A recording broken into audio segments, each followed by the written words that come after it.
Comment changer sa vie quand rien n'a marché jusqu'ici? Si tu as profondément envie de changer des choses à ta vie actuelle, que tu as l'impression de faire des efforts, tu lis des choses, tu regardes des vidéos, tu t'intéresses beaucoup au développement personnel, mais concrètement, ça ne tient pas sur la durée. Ça ne te change pas en profondeur. Que faire pour sortir de ce cercle vicieux où plus j'apprends, moins il se passe finalement de choses concrètes dans ma vie? Si c'est une thématique que tu rencontres aujourd'hui, je t'invite à regarder cette vidéo jusqu'au bout puisque je vais t'apporter quelques clés essentielles pour sortir de ce tournage en rond. Comment changer sa vie quand rien n'a marché jusqu'ici? C'est vraiment une des questions que mes clientes, je crois, me posent le plus. C'est-à-dire que souvent, ça fait des années qu'elles s'intéressent au développement personnel, des années qu'elles lisent beaucoup de livres, qu'elles adorent ces rayons des librairies, la partie de développement personnel, qu'elles regardent des vidéos, qu'elles suivent éventuellement des conférences. Bref, elles ont le sentiment de faire tout un tas de choses, mais que au fond, rien ne change vraiment. Et ce qui se passe, c'est que c'est de plus en plus difficile pour elles, parce qu'en fait, plus elles tentent des choses qui ne marchent pas, plus petit à petit, ça vient ancrer en elles l'idée que rien ne marche avec elles, que ce n'est pas possible pour elles. Alors pourquoi déjà ce cercle vicieux s'installe? Je dirais qu'il y a trois raisons essentielles à cela qui sont en fait très très liées.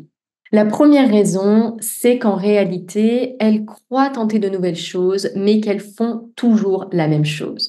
Or, tu connais cette citation, si on veut obtenir des résultats différents, il faut véritablement sortir de sa zone de confort et aller chercher des solutions qui sont différentes.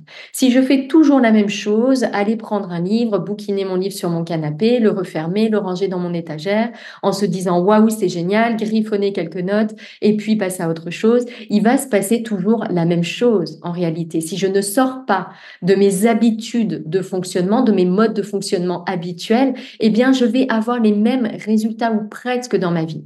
La deuxième raison principale que je vois à ça, c'est qu'on aborde le développement personnel, et c'est peut-être ton cas également, comme on consomme en fait toute chose aujourd'hui. On vit dans un monde qui s'accélère. Tout est fait pour qu'on ait le moins d'efforts possible à produire. Les vidéos sont de plus en plus courtes, on a des recommandations qui correspondent à ce qui nous plaît. Bref, tout est fait pour en fait nous procurer un petit plaisir immédiat sans trop d'efforts. Bien évidemment, on aborde le développement personnel de la même façon. On n'a pas envie de faire d'efforts, on veut que ce soit rapide, on n'est pas patiente, et donc, eh bien, on lit des choses et puis on aimerait qu'il se passe quelque chose tout de suite. Aborder le développement personnel de cette façon, vraiment en mode consommatrice, ça ne peut pas fonctionner. Et c'est ici que j'aborde la troisième clé, et bien sûr, elle est très très liée, c'est qu'il y a une différence entre information et transformation. L'information, ça ne peut pas produire en soi de la transformation.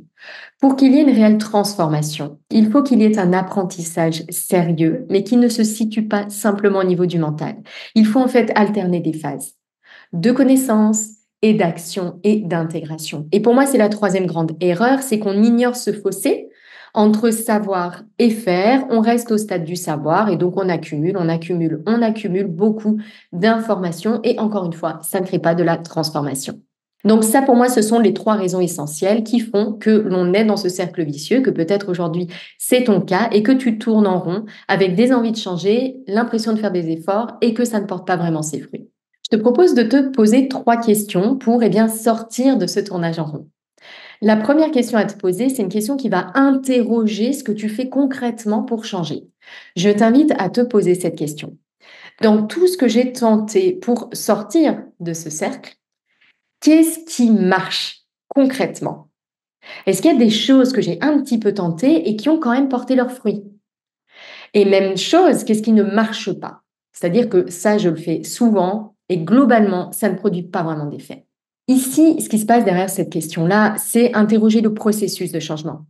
Qu'est-ce qui fait que le changement, ça marche chez toi?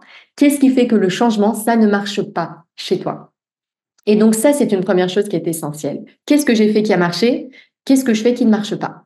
Il faut être au clair avec ça. La deuxième question à te poser, c'est est-ce que les conditions d'un apprentissage, on va dire, sérieux et vivant sont réunies dans ma vie aujourd'hui en ce qui concerne le développement personnel? Quelles sont les conditions d'un apprentissage sérieux?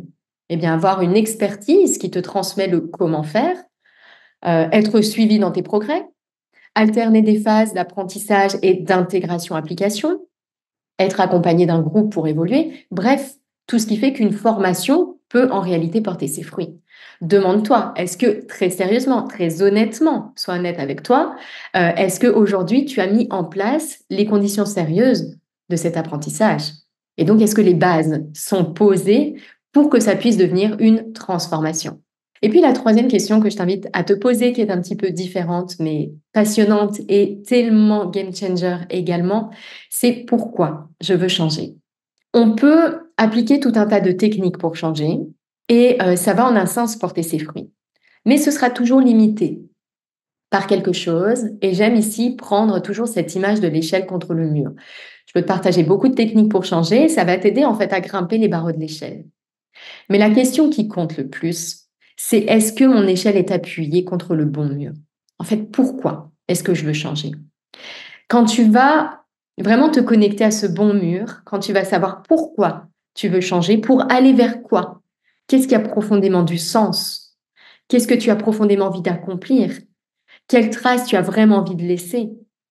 Alors, toutes ces petites astuces pour réussir à changer vont être beaucoup plus simples à appliquer.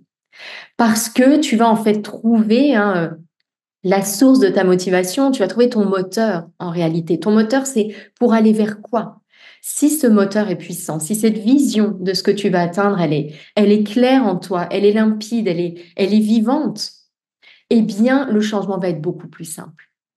Trop souvent, on baigne dans un tas d'insatisfaction, on lit des choses, on veut changer des petites choses, mais on oublie de se connecter en fait à la grande image, à la grande vision. Pourquoi est-ce que c'est si important pour moi que les choses changent? Est-ce que j'ai un message particulier à diffuser? Est-ce que j'ai envie de rayonner pour certaines personnes? Qu'est-ce que j'ai envie en fait de laisser comme trace? Si tu te poses cette question-là en premier, encore une fois, grimper les barreaux de l'échelle, ça va être beaucoup, beaucoup plus simple. Ces 3 questions que je viens de te présenter, eh bien sache que ce sont 3 questions parmi une vingtaine de sujets qu'on aborde dans le module 1 de mon programme Expérience pour préparer l'aventure, pour poser les bases du changement. Parce qu'encore une fois, avant de s'engager dans un changement qui demande un vrai apprentissage, une vraie transformation, une vraie sortie aussi de zone de confort, il est essentiel de poser des bases solides, comme toute formation, comme tout apprentissage. Et c'est vraiment quelque chose que j'ai à cœur de proposer dans mon programme Expérience pour les femmes brillantes et sensibles que j'accompagne depuis 2017 maintenant. Voilà ce que j'avais vraiment envie de te présenter dans cette vidéo. Si tu penses qu'elle peut être utile à quelqu'un, eh bien n'hésite pas à la partager. Quelqu'un qui a envie de changer, quelqu'un qui semble faire beaucoup d'efforts mais qui a l'impression de tourner en rond. Ne le laisse pas dans cette impression de tourner en rond parce qu'encore une fois, elle va peser ensuite et devenir une super croyance limitante avec cette impression que de toute façon, tout ce que je fais, tout ce que je lis, ça ne marche pas. Ça crée beaucoup de découragement et ça sabote ensuite la suite de nos efforts. Donc, c'est vraiment très important d'aller débusquer ce type de croyances et d'aller les traiter, en fait, à la source. Merci beaucoup pour ton attention. Passe une très, très belle journée. À bientôt.